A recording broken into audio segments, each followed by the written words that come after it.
All right, we got another tear down for you Ta-da. guys. Tear down. Perfectly synchronized. All right, Jeremy, you received this one. You intro it for us. Yeah, okay, cool. So I received that in my mailbox, and you could see at the bottom. So for those listeners, we basically have a preview of what I receive in my inbox in Gmail. So as a reminder, in Gmail, you got the name of who sent it, you got the email, you got the subject line, and you got the preview, which means the beginning of what that person is saying. And I think way too often people are just considering the subject line as the be all do all type of thing for open rate. But that's not true.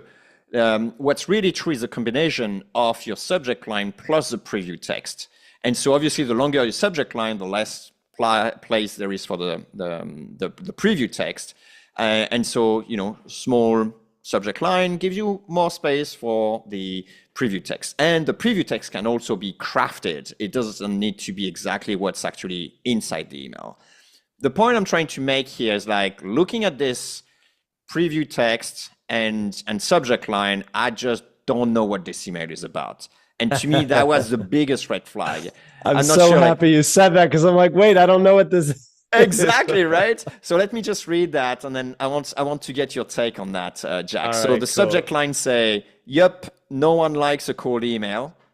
All right, and the preview is like, "Hey, Jeremy, I know no one likes another cold email. Me, da da da." What do you make of that, Jack? Would you actually open that? I would agree with Mr. Phoenix and delete it right away. I say, okay, so this is clearly a No one cold likes. email. Isn't that right, Phoenix? Bam, delete. But isn't that Yeah. fun? Like, like all the experts around are all telling you about like you have to A/B test your subject line. I think what you have to do is what we recommend doing, which is like a small one or two words, you know, subject line, and then just, have a better preview, right? Have a better preview. Yeah. And so I think if you're using any kind of like personalization, put it up in your message, put it way up so that maybe even look, it's not straightforward to do that, but if you remove the hey and you like have a custom placeholder in that first line, it may come up and looks a little bit more for you, right? Uh, Um, The, I, the, I mean, one thing that I'm considering as well is like your preview text should be making me want to read more, right? It's yeah, not like the subject line should tell me like what is it about we're gonna talk, and the preview text should make me want to read more. So an example I give that works super well for crafted preview text would be a recruiter sending an email for a potential candidate, telling them there is a great offer, right? So it'll be, I don't know, like let's say you're a developer in a certain language. So the subject line would simply be the language name. So hey, C sharp, C++, whatever it is, right? So it's like, oh, okay, that's talking to me. And then a preview right. text could be like, hey, job in Zurich for 150K a year, Bingo, open bingo, to bingo. explore question mark, and then you open it and it's like, hey, Jeremy, whatever, right? But at least it's like, oh, I'm willing to open this thing because I want to know more about this thing. Because if you lay down like, developer in Zurich on C++ or whatever is the thing, 150K, whatever, if I'm not interested in that, doesn't matter what you're saying. Like, I'm just not interested. And I think that's why the Good point. preview could actually It's a be good point. interesting. And so you're talking about like modifying the preview text without modifying the email itself. Exactly. Crafting and Love engineering that. the preview text in a sense that it actually makes me want to open this email, right? I think that's full stop, gold nugget. And I would imagine a lot of the folks listening, myself included, probably don't pay enough attention to dynamic preview text Mm, so that you get better opens. Now, Jeremy, you know what this like makes me want to kind of zoom out and think like there is an experience, let's say, of when your cold email lands in an inbox and it includes preview text, right. subject line, which is Yeah. like the golden child that everybody pays attention to and ignores everything else. Yes, But remember, exactly. there's also the The name. email and the domain. Like if you're sending from a dot net, or what's like a .co is sketchy, a there spammy you go. If one. you're sending from a .co, that's a little bit. So I think it's important to kind of just think like, what is the the viewer's experience before they open your Yes. in, is it, does it kind of smell like a message that they would like to be engaging with? And it might be like thinking about how your cold emails dressed up.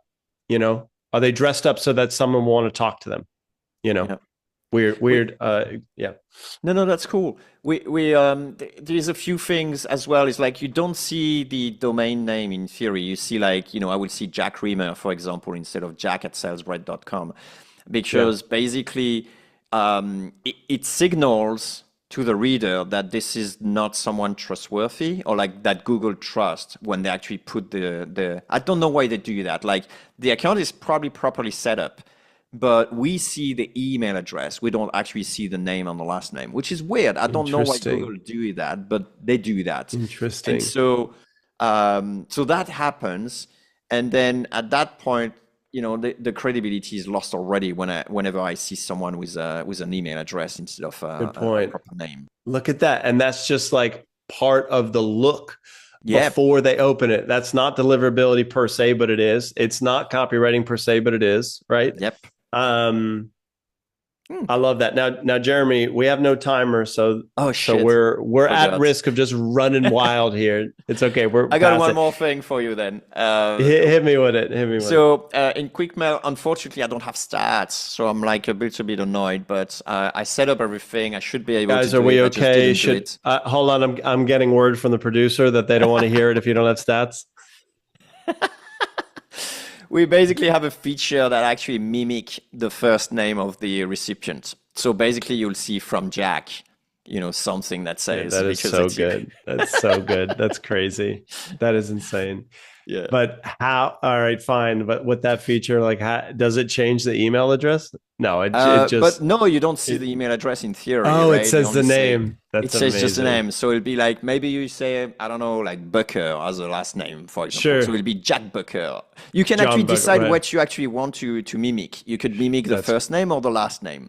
So it could be that's Jeremy crazy. Reamer. Is Oh my God, that'd be wild. My long lost brother. So I've actually done this where I'll go on LinkedIn and like connect with people with the same first name. I did that like Oh, did you? So for like a cool. test campaign, and Love it. obviously like that campaign was like all to Jack, so I didn't have to do a dynamic placeholder, and amazing That's connection amazing. rate, and it's just a name. So I'm all about it. Now here we sit. I haven't opened this teardown. I want to know what Yeah, Phoenix is talking about. Let's yeah, we let's could look. just quickly look at it. I don't think that's super interesting, but go for All it. right, we're not going to Curiosity. spend too much time. Hey, Jeremy. I, I know no one likes another cold email message. You put message with it, but there's a lot of companies not seeing their full revenue. I want to help. If you're interested in getting more demos, let me know. Oh, I I may like the have some PS2. ideas. All right, Phoenix. So far, you What let do you me make of the down, man. PS? All right. P.S. Where's my punctuation, dude? All right. This grammar police. This isn't some wimpy teenager reaching out because they just started an agency trying to make a quick buck. It is myself and 5 other seasoned GTM and sales leaders with over 65 years combined in the game. So you know what I make this, Jeremy? No, tell me what you think of This this. is while I'm like, come on, guys. It appears that there's something compelling going on at whatever this. I'm just going to say this, like, probably smart person is doing. However, if we've looked for an example of burying the headline, I have never seen a more clear one than this. Jesus, I mean, seriously, like, if you have 5 seasoned go-to-market and sales leaders with you with over 65 years combined in the game, I don't believe you, because you would have put together a better outreach message that explains what Yeah, on earth you're doing, right. and who trusts you and why you're different and what the offer, besides I may have some ideas. No, Mm. But Um, you know the reason, Jack, is because all the delivery experts are telling you, don't add links, don't, don't show it's like, don't show image, don't add links. Don't. So at the end, you just end up with like plain text email that anyone can write, including a 15 years old, that's person. funny, but allow pushback because you can I communicate know. what's important without images or links. I think they could have just said like my team and I have been doing, go to Fair. market for 65 years combined. We think we could do something intriguing with company given X and our co-founders experience and Y. Can I share like a go-to-market strategy that yielded X result for this company? And don't forget the PS. No one likes another cool email. Perfect ending. Jeremy, Yeah, you're I on think it's brilliant. fire. I love that. All right. No, With yeah, that, I'm going to stop the share and your I'm reword was brilliant. sweet. I I would should, have replied. sweet. So yeah, and I think that's kind of where, and this is going to be a dialogue just as a parting note. Usually, listener, you're on the treadmill, you're in your car. We usually hang up now and like Jeremy and I will keep kind of just That's chatting and we'll true. say, oh shit, we should have included this, whatever. I'm going to keep it going because I feel like 12 years, we're coming up on the 12-year mark. Is it 12 for you Yeah, too? yeah, I'm absolutely. getting old. I'm 2000, getting gray over here. 2014.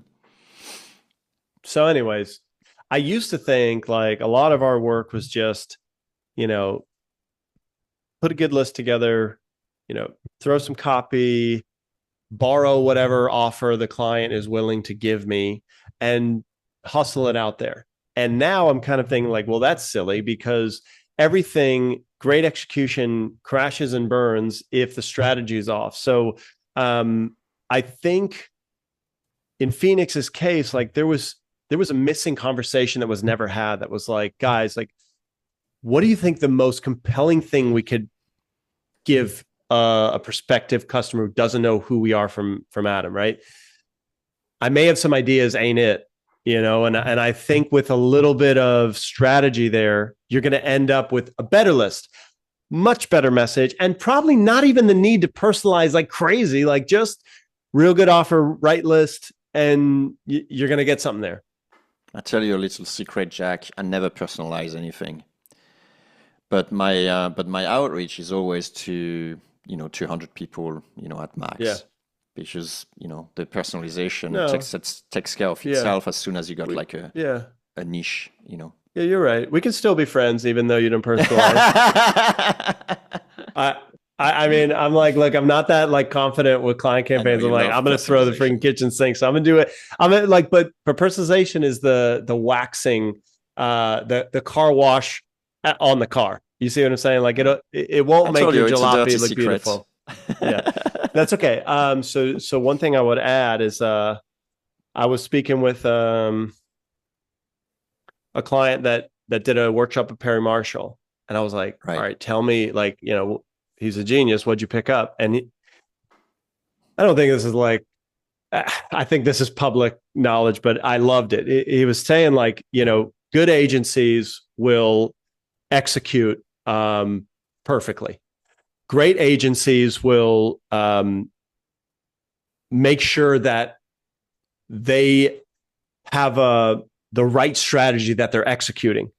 But the Hmm. best agencies will execute perfectly with the perfect strategy and then make their client make money with the results that they're driving them. So if their operations person keeps dropping the thing, they haven't hired the rep to handle the leads, or the closer, it keeps being like, they will force them all the way through the finish line to turn all that activity into dollar bills in the bank account. And I think as like, the cold outreach person, and if you're Hmm. listening, that's you.